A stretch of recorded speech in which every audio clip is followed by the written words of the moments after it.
To figure out how airports make money, we first had to find financial reports for airports in general. A lot of the international airports had data, but when it came to the United States, the Denver International Airport had the most complete information. And I thought, what better way to tell you about the economics of airports than by heading to the Denver airport itself.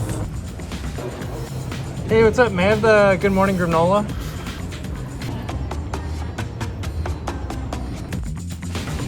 Hello, how are you?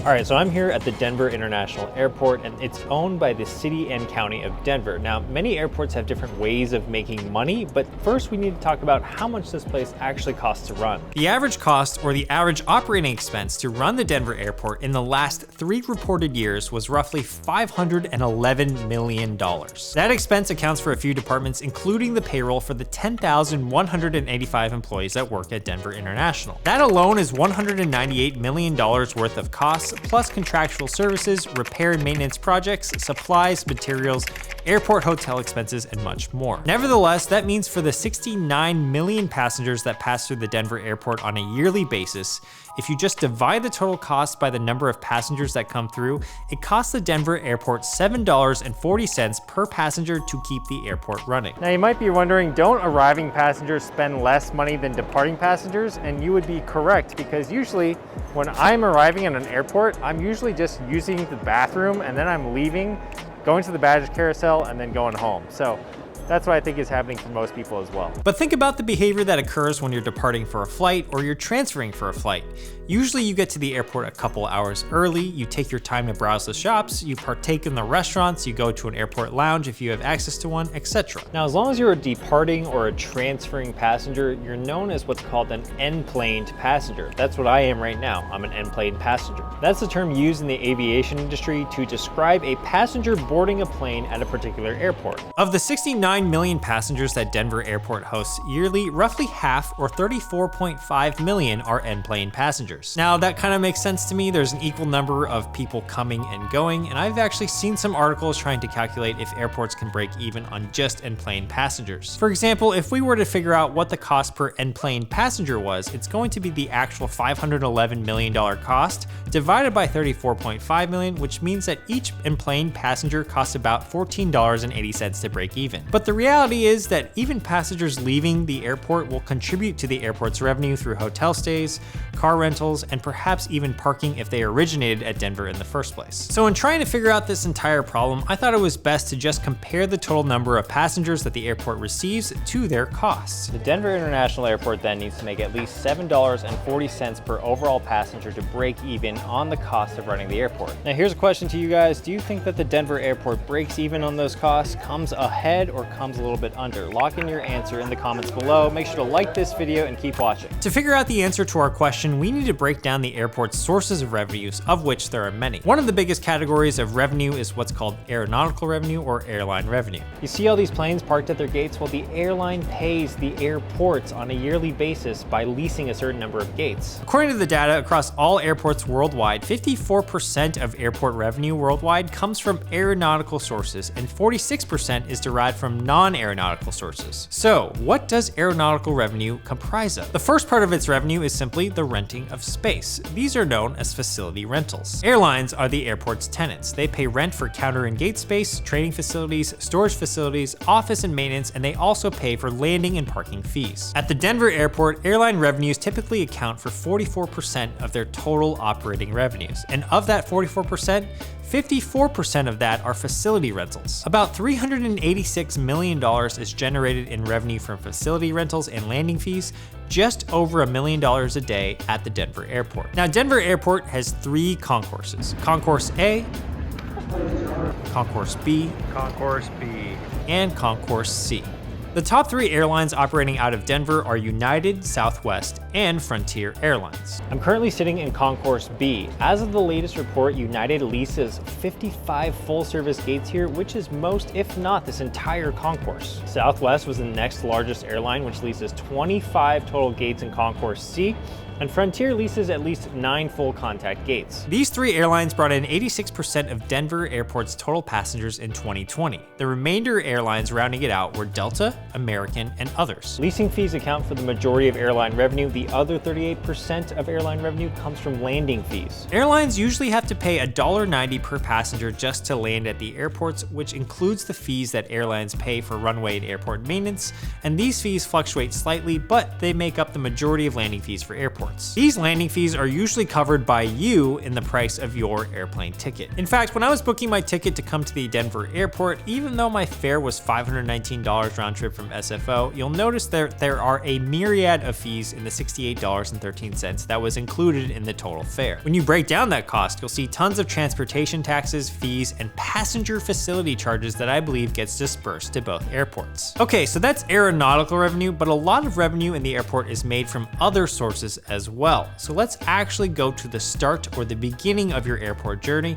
and that usually starts before you even get into the terminal. A lot of business travelers will actually drive their own car and park at the airport. So parking accounted for $200 million of revenue for the Denver airport during a non-pandemic year, which is nearly 23% of all operating revenues of the airport. That's crazy because a quarter of all the revenue derived from the airport is before you even get into the airport itself. Short-term and long-term parking is pretty big business for airports, and that's because many business travelers don't mind the cost of parking, and even short-term travelers may find it more cost-effective than taking a rideshare service to and from the airport. Now, a lot of people wonder if the TSA is funded by the airport, but it's actually not funded by the airport. In fact, they're right behind me, so I shouldn't be filming, but they're funded by the government. The TSA itself fits under the Department of Homeland Security, and who pays for them? Well, you partly do as well. Remember those costs of my ticket earlier? You see, when you buy a plane ticket, usually some of that plane ticket will go towards the TSA. The other ways the TSA is funded is by carriers, and it's actually called an Aviation Security Infrastructure Fee, as well as direct taxpayer support. But here's the fun bit. Once you're in the airport as an plane passenger, almost everything you see in the airport is going to be non-airline revenue. And everything is expensive at the airport, especially the food, which feeds into that non-airline revenue even further. The restaurants at airports generally pay very high rents, double the amount of the commercial rents in the comparable city outside. They also have to pay commissions in gross revenues to the airport itself. Restaurants in the airport enjoy the same perks as a theme park. Once you're past security, you're kind of locked into that area, so the coffee shops and restaurants can afford to charge a little bit more once you're there. I'm eating at Elway's in the Denver International Airport right now. I personally got the onion rings. They were $14. They're very good. And I also got a Coors because I'm in Colorado. Restaurants at airports are also notoriously hard to run. Your entire staff has to be vetted and background checked. Every single equipment in the restaurant must go through security, and the vendors have to be vetted and shipments to be inspected. It all adds to the cost of running a restaurant. I also believe that spending behavior at airports changes slightly. Because you are traveling, you're more likely to mentally sort these purchases into the travel bucket within your mind, leading to more money being spent than on average days at home. In the case of Denver International, concessions account for roughly $85 million of operating revenue, or about 9% of the airport's overall revenue per year. Restaurants typically pay double in leasing fees than the comparable city outside, and they also have to give a commission of their sales to the airport. Breaking down the concessions even further, at the Denver airport, concessions include the duty-free shop, food and beverage, retail, and passenger services like massages and the like. A fun fact of the Elway's restaurant is that it grosses around $800,000 to $825,000 per month in sales, which is much more than the comparable Chick-fil-A, which averages about $470,000 per month in sales at Concourse B. Those are the best performing restaurants in this terminal. The lowest revenue award of Concourse B, that goes to Kabad Coffee, which is new, or Lounge 5280. The next biggest chunk of revenue was car rental. The car rental companies pay ground and facility rent to the airport, and a percentage of their gross monthly take is also taken by the airport itself as well. As a result, what you'll find is that when you rent a car from the airport, the taxes are usually twice as much, and in general, you can get a cheaper car rental from off the airport grounds. For example, renting an American muscle car from Enterprise in my area per day came out to around $195, versus at the airport, airport for the same date was $275. That's a pretty big difference, and you'll notice that if you break down the taxes and fees of that exact rental, you'll notice that there are way more fees and a lower base rate from the airport itself. Car rentals accounted for $80 million in operating revenue, or roughly 9.2% of the airport's overall revenue per year as well. Additionally, airport hotels that offer accommodation are usually on the airport's property. Airport hotels target airline passengers who have overnight layovers or suffer from canceled flights, or business clientele, airline staff, and any travelers whose business does not take them far from the airport. These affiliated hotels are also big business for airports in general, accounting for $53 million, or about 6% of total operating revenues for the Denver airport. Most airport hotels can range from full service to limited service and will have a huge range of price depending on the season, flight traffic, and competition. One unique feature about the Denver airport in particular is the art. Before Denver International was built, city officials decided that 1% of the total cost of every big construction project in Denver would be set aside for public art. With a permanent collection of over 30 pieces worth more than $13 million, USA Today has actually named the Denver International Airport as the best airport for art. Hey, you! Yeah, you! Come over here. Closer.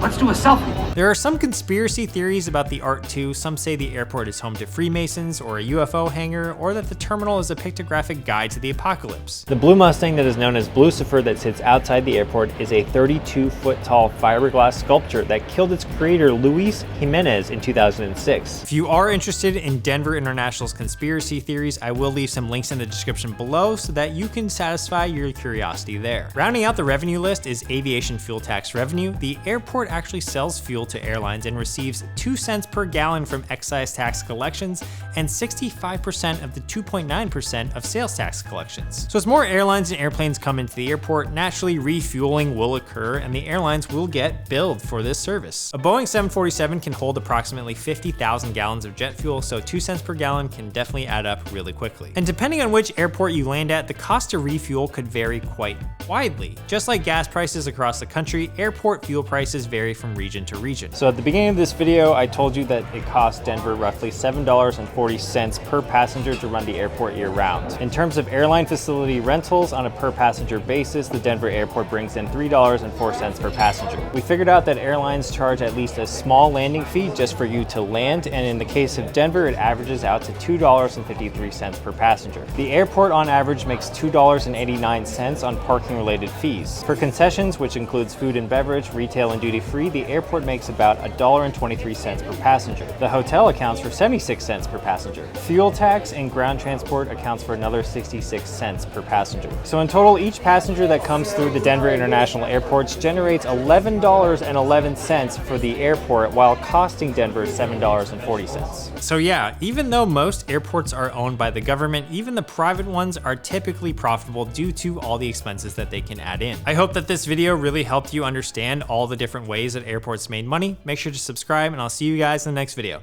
Peace.